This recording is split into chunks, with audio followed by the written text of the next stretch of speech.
Okay, so what we're doing here is we're putting together Pythagorean's theorem and SOHCAHTOA to try and fill in the 6 different trig ratios for this triangle that we've been given some of the sides for, but not all of the sides. And the reason I say we have to use Pythagorean theorem is if you think about what SOHCAHTOA says, right, this is where we get our 6 trig functions. SOHCAHTOA, right, it means sine is opposite over hypotenuse. Cosine is adjacent over hypotenuse.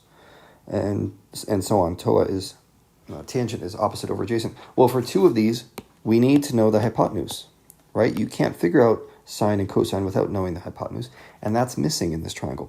So I would say the first order of business when you have a triangle is to figure out all the sides of it.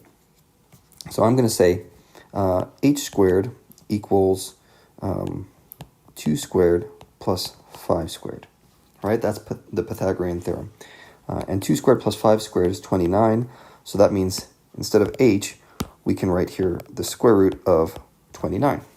Okay, now we have 3 sides on the triangle. We are good to go with finding the rest of these trig functions.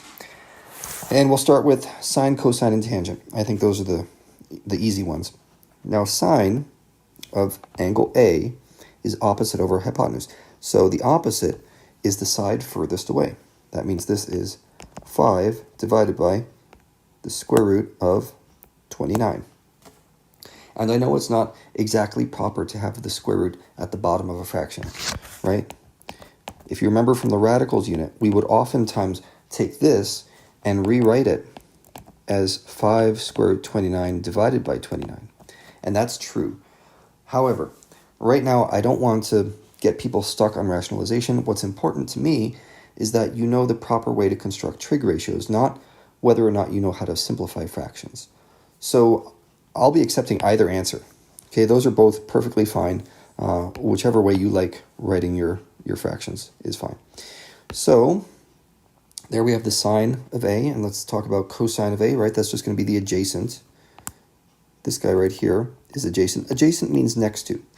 So if you think about it that way, it becomes clear. This one is 2 divided by the square root of 29. And tangent might be the easiest one of all. That's just opposite over adjacent. So what's the opposite? What's the adjacent? Well, that just means this is 5 divided by 2. Now, when you move on to the reciprocal trig functions, I would just take the original trig functions and flip them over.